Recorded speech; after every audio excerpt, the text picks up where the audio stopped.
Welcome to the Lean Solutions Podcast. This is the podcast that adds value to leaders by helping you improve performance using process improvement solutions with bottom line results. My name is Patrick Adams, and this season I'll be joined by three other amazing hosts, including Catherine McDonald from Ireland, Andy Ulrich from Australia, and Shane Doffenbaugh from the United States. Join us as we bring you guests and experiences of lean practitioners from all over the world. Hello, everybody, and welcome. I appreciate everybody joining this session. I'm super excited to speak with all of you today about this very important topic. 3 points that are very important to me and should be important to you. And hopefully by the end of today, you'll have the same feeling that I do about these 3 points. Keep it simple, keep it visual, and continue to improve.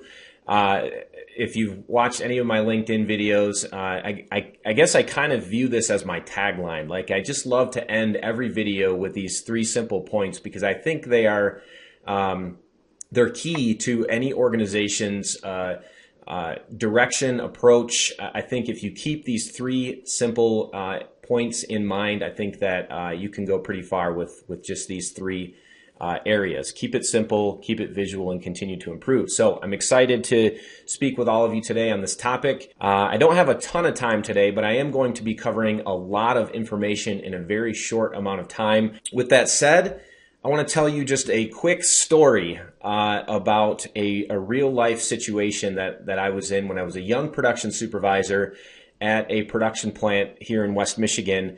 I believe I was on second shift at the time, and I was a new supervisor at this facility. I didn't know a whole lot about the rules, the culture. I was still learning everything here, and as I was walking around, doing my daily walk with this, for my this organization, I had a lady was kind of signaling me to come over, and she had a question for me. So of course I went over and introduced myself to her and met her for the first time. And she said, Mr. Patrick, I would like to move this table. And I said, okay, let's move the table then. What's the reasoning behind wanting to move the table? And she said, well, I really think that if we move this table 180 degrees the other way, I think that we'll have a little bit more room and we'll be able to increase our output, on this particular assembly process. And so she said, can I move the table? And of course, me being the young, naive supervisor that I was, thinking about everything she told me, I was like, well, of course we can move the table. Let's move the table, right? And she said, whoa, wait a minute. We can't just move tables. And I was like, what do you mean we can't just move tables? And she said, well, there's a process that we have to follow if we want to move this table. And I was like, well, what do you mean by that? And she said, there's this very specific process for a change request that has to be put in. And if you want to make any kind of change here, you have to follow the process and put in a change request. And I said, okay, well, let's see the process. Where's the process at? I'll put in a change request. So she went and pulled out a booklet and pulled out a sheet. And she handed me something that looked very similar to this. And I have to imagine that some of you are probably laughing in your seats because for 2 reasons maybe. One, you're thinking how ridiculous this is, right? That to move a table 180 degrees, that I have to follow a process that looks as complex as this does, and to put in a change request, right? And then the second group is saying, yeah, we have that exact same process for our change request at our facility, right? So there's 2 reasons why you're probably chuckling in your seat. But this was a true story. I don't know that the process looked as complex as this, but I just remember as a young supervisor thinking to myself, why does it have to be so complex? We just want to move a table 180 degrees. Why does it have to be so complex? And of course, when you have that level of complexity, how many simple improvements do you think were implemented at this facility? Not very many, right? Because when you have to follow a process like this to turn a table 180 degrees, who's going to do it? No one, right? And so what kind of culture are you creating?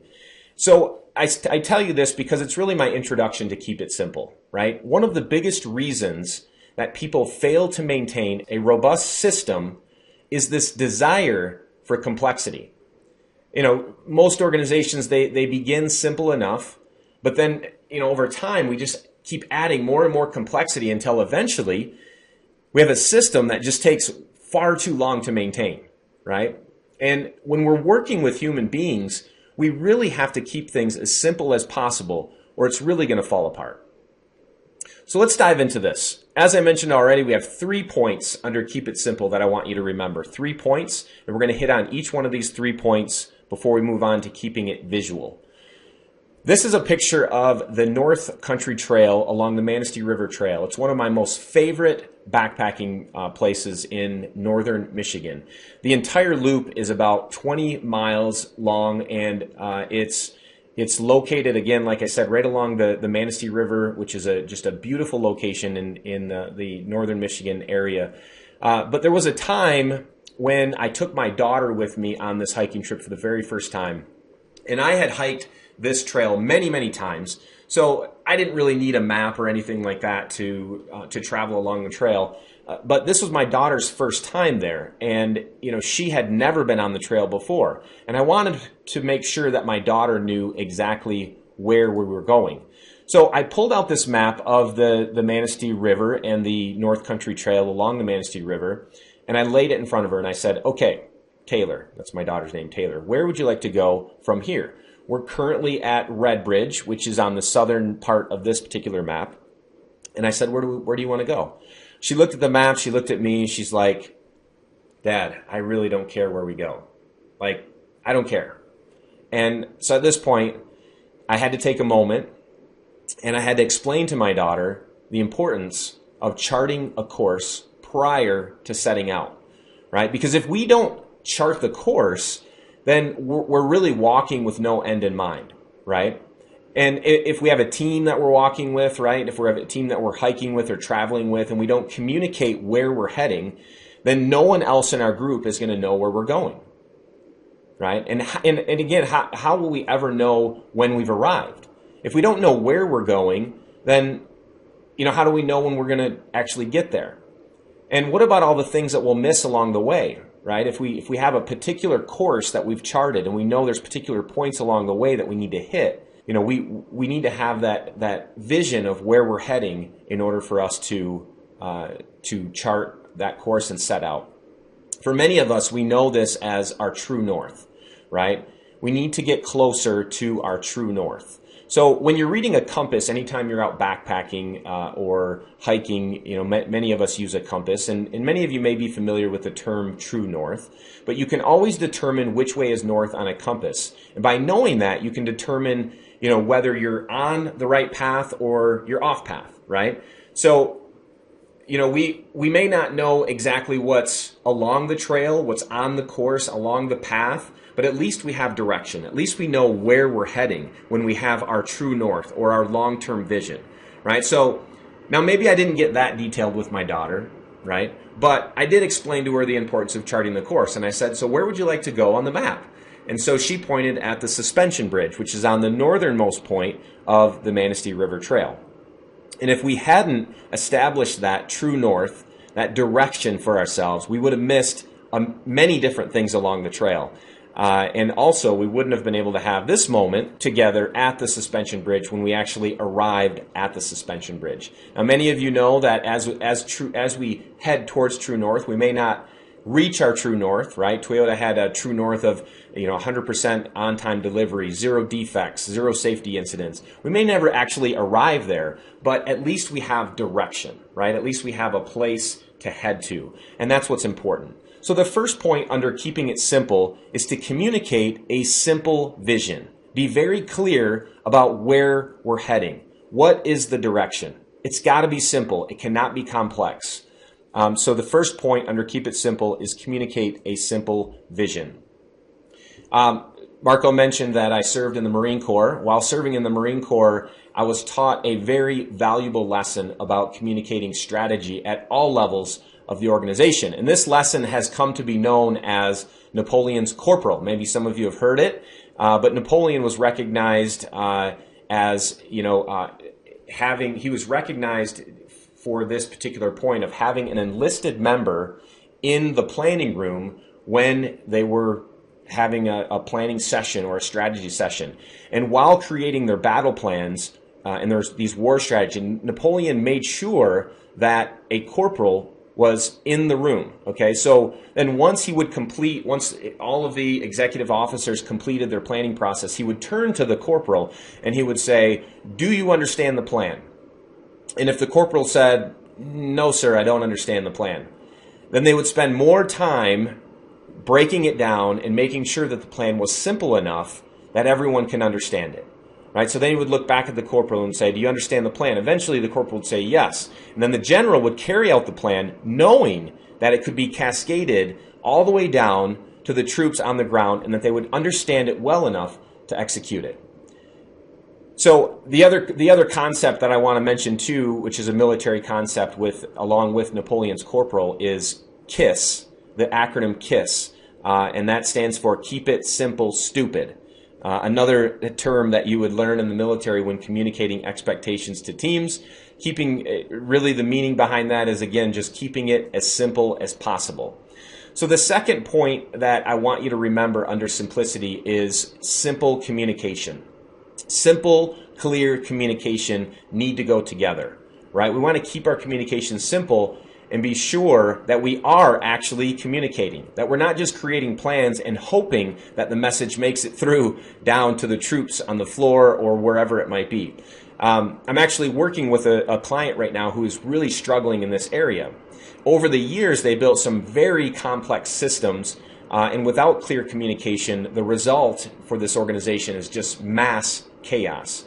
The left hand doesn't know what the right hand is doing. And without a good communication system, the message it's not consistent. And it's very difficult for the organization to be able to pass anything down through the organization. I worked at Parker Hannifin for a number of years. Maybe some of you are familiar with Parker Hannifin. Parker had a VP of Lean, they had group Lean managers, they had division Lean managers, they had plant Lean managers.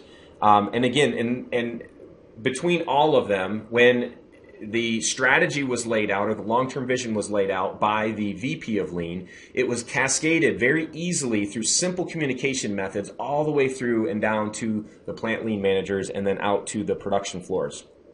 And when new leadership was introduced, we didn't change the communication method. We didn't change the system. Right? New leadership would adapt to the system. They would adapt to the communication methods. And so there wasn't this, in change of guard, it's the same thing with the military. When a new military officer is brought in, they're falling into a system that they follow, that they support.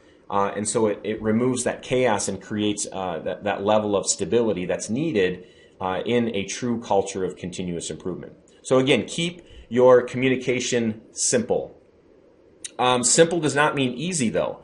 Thomas Edison gave this quote: "Opportunity is missed by most people because it's dressed in overalls and looks like hard work." Right? Many of us know Paul Akers. He wrote the book 2-Second Lean. 2-Second Lean seems pretty simple, right?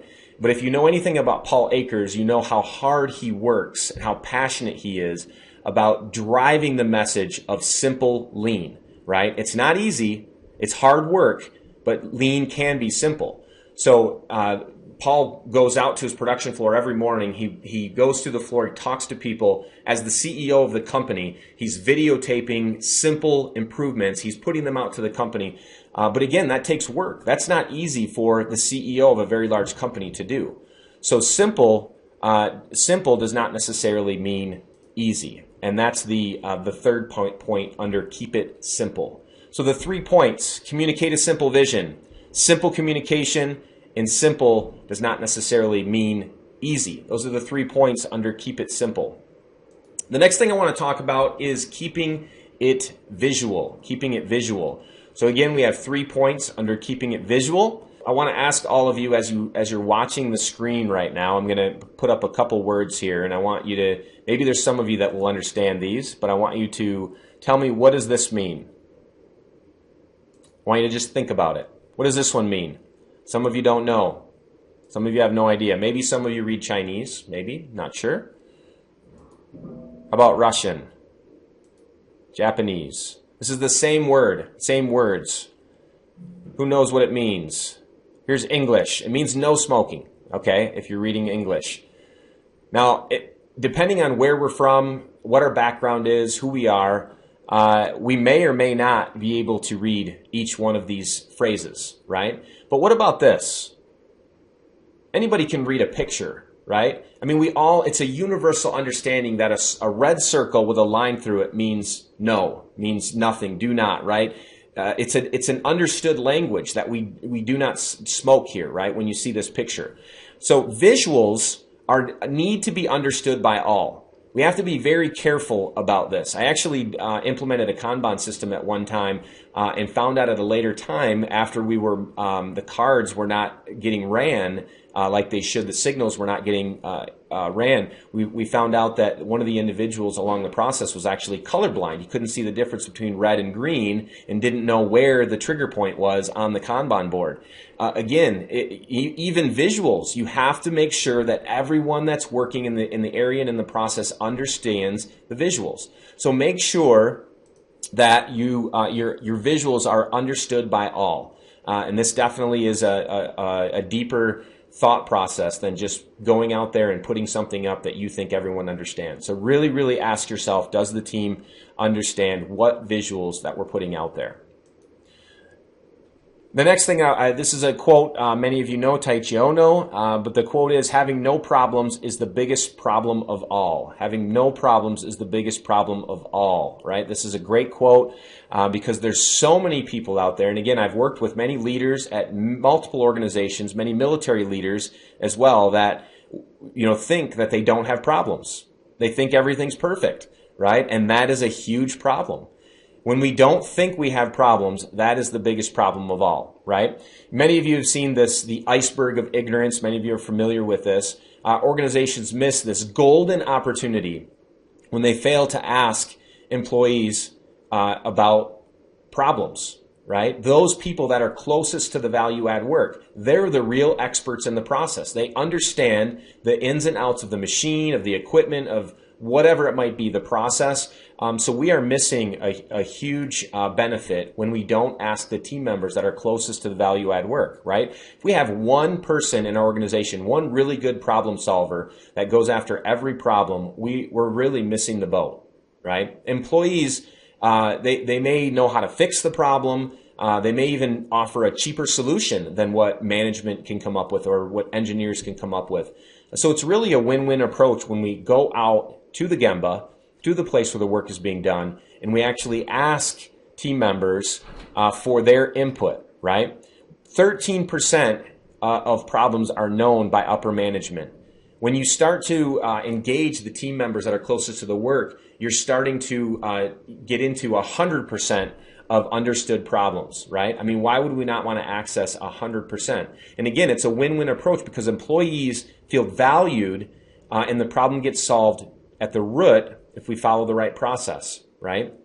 So let's not make decisions based on 13%. Let's make decisions based on 100%. This is a really great exercise that we do, and it's one of those things that helps make problems visible. Whenever we go into an organization, we start out with an assessment, and we like to ask each team member, I like to sit down with 100% of the people in the organization, and I ask them all the same exact questions. The first question that I ask them is, what's going really, really good in your area, in your process, in your work, in your organization? What's one thing that's going really, really well? The second question that I ask them is, what's not going very well? It's a problem that's happening in your department, in your area, in your company. And we write these down on Post-it notes. One problem per Post-it note, and we stick those up on the wall. The third question that I ask is, what's one opportunity? What's an opportunity that you think can make things better here? What's one thing that can remove a headache for you, that can eliminate a roadblock, a problem that you have on a continuous basis? What's one idea? And we throw that up there in the opportunity section. And then what we do after I meet with these people one-on-one is we cluster the Post-it notes, right? Because you can imagine if I'm meeting with multiple people in an organization and I'm asking them the same questions, I'm probably going to get some of the same answers.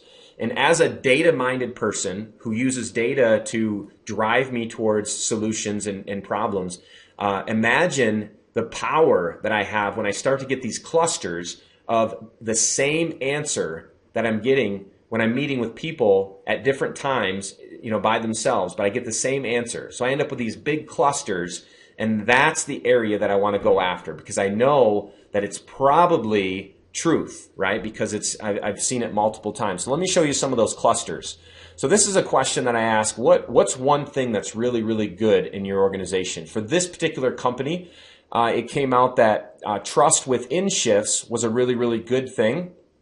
The team was very much aligned with the team's purpose. And they also had a really, really great safety program, They had true ownership, decision-making authority. There was voice in the groups around decisions. So these were a couple of their larger clusters that came around. What do we do really, really good in the organization? So then if you remember, I also asked them, what's not going really good, right? And these were two of the areas that came out. So one of them was that they need better communication between shifts, right? So communication within shifts was really good, but communication between the shifts was not very good. There was a huge breakdown there. They also had a really big red flag around leadership, right? Leadership breakdown, miscommunication, distrust, slow decision making, favoritism.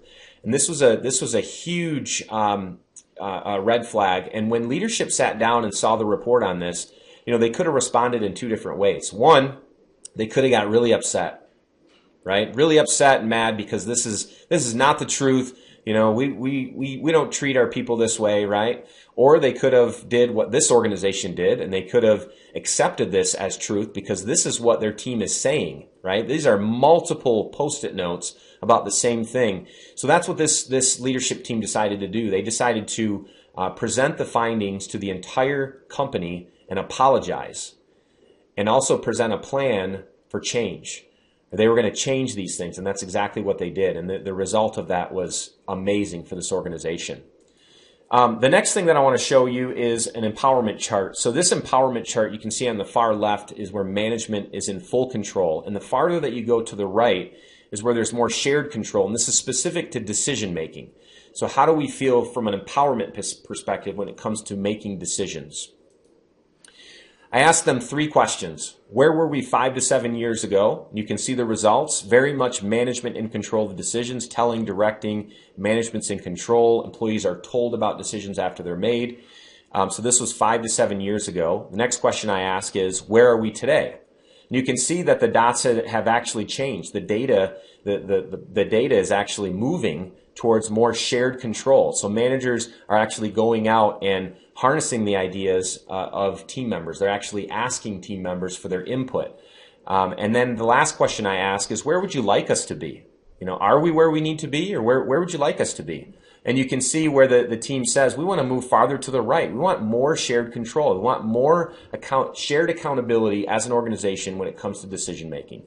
And I'll just flip through those real quick. Go back to the 5 to 7 years ago, today, and then where would you like us to be? And you can see how the data points actually move towards having more shared control. And this is a great visual for leadership to see whether their team is ready to be more involved in decision making. Now, here's another really cool output of this particular assessment.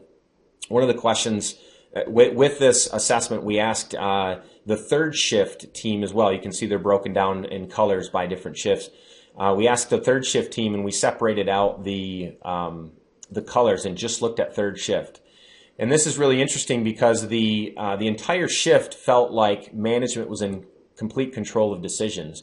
But the purple dot, which is the farthest to the right, is the supervisor of third shift. And so when the supervisor saw this, the supervisor said, oh my goodness, like I thought that I was sharing accountability. I thought that I was engaging the team in decisions, but in reality, the team showed the supervisor that that was not the case, right? And so again, this supervisor, had to make a decision. What am I going to do with this information? And luckily, this supervisor went back to the team and made some significant changes in engaging the team towards decisions. So this was a really great exercise. And the reason why I show you this exercise is because of point number 2: make problems visible.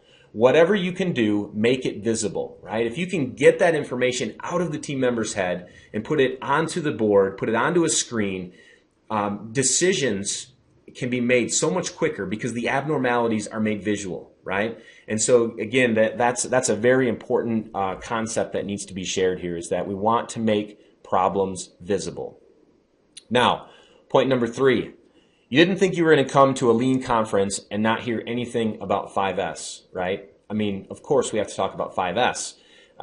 So 5S is one of those fundamental tools that's necessary to establish an efficient workplace.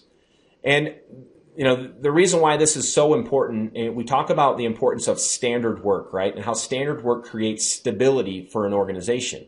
Well, what does 5S do for us?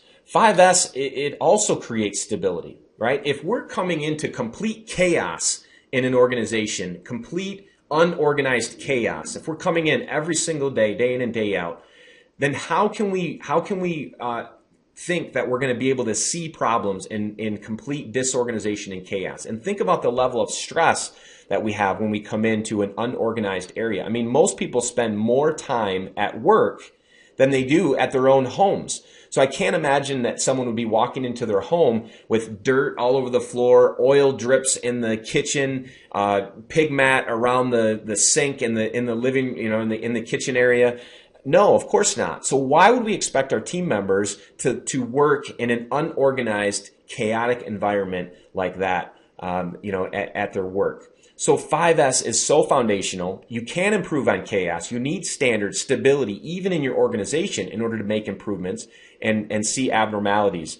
With 5S, everything has a place and everything is in its place. And it helps us, again, to see abnormal versus normal. So the last point under keep it visual is that organized is efficient. A clean workplace is an efficient workplace and a safe workplace. And that is point number 3. Now, we're moving into continue to improve, which is the last of the 3 areas. So what small things are you doing to build the right culture in your organization? I want you to ask yourself that. What are the small things that are happening in your organization to build the right culture? Are you only working on big projects, 6-month greenbelt projects, or do you have small, simple improvements that are creating a huge advantage for your organization? Small improvements matter, right? The unfortunate thing is that many organizations devalue them because they're so small, right? They're like, 2-second improvement, that's nothing, right? But here's what I want to tell you. This is a really great quote, but it reminds me of my trip to the Grand Canyon a couple years ago, where the Colorado River snakes through the Grand Canyon, and you can't stop but think about how the Grand Canyon started, right? And just you think about erosion with water, and the fact that just one drop of water over time consistently, that small little drop of water consistently over time, is going to break away rock, it's going to erode, it's going to start to create a stream, and then it's going to turn into a creek, and then it's going to turn into a river, and then who knows, it could turn into the Grand Canyon, right? Small drips of water are what start that, right? So small things can grow and build into large, enormous change within an organization, right? So let's talk about 3 points here. I want to run a quick video to show you an example at an organization, how they're using small improvements to change the culture. Hey everybody, this is Patrick Adams, and I'm here at Group Vertical in Grand Rapids, and I wanted to share with you a best practice that this team is using to create a culture of continuous improvement. A few months ago, I shared a video about a suggestion pyramid that helps the team to visually track ideas and also create a manageable process for developing and following a suggestion system. So this team has that process in place right here. It's an amazing process. It works really well for this team. And what I really want to show you is the celebration that they have here on a weekly and a monthly basis on all of the ideas that are being implemented here at Group Vertical. They're tracking each of their ideas per month. They actually have a monthly goal of 25 suggestions each month. They have a monthly participant award that goes out to 1 or 2 people per month. This last month in May, they had 74 suggestions that were implemented that month. Wow, that's amazing. So amazing work by Group Vertical in Grand Rapids, but I tell you that because I want you to understand the importance of learning to build culture using small improvements, right? Small improvements. And that brings us to the second point as well. This is just a quick example, but out of 2,000 opportunities for improvement, identified over 300 different employees. That's an average of 6 ideas per person, right? That adds up to 91% of the improvements completed, 93% of the completed opportunities resulted in a change, 755 ideas improved quality, 216 ideas improved safety, 893 ideas improved satisfaction, but those 837 resulted in over $7 million in financial impact, right? That's huge. It's huge. It's massive. And that's why you have to find your big in the small. It's important that you support those small, simple improvements because they'll lead to large financial impact, but also they help build that culture. So the last thing that I want to hit on is the last point, and there's 3 areas here. Set the expectation. We talked about communicating your vision in the beginning, but even talking about it with sustaining improvements, we want to make sure that we communicate the vision, communicate the why, set that expectation, inspect the expectation. As leaders, you have to inspect what you expect, and then finally, you have to reinforce the expectation. Make sure that you're going out and either celebrating or asking why if things are not continuing the way that they should. So the last of the 3 and continue to improve is to sustain the improvements. Sustain the improvements. Super. All right. Well, I think we're out of time. So super job. Appreciate it. Absolutely. Thanks for having me. Thanks so much for tuning in to this episode of the Lean Solutions Podcast. If you haven't done so already, please be sure to subscribe. This way you'll get updates as new episodes become available. If you feel so inclined, please give us a review. Thank you so much.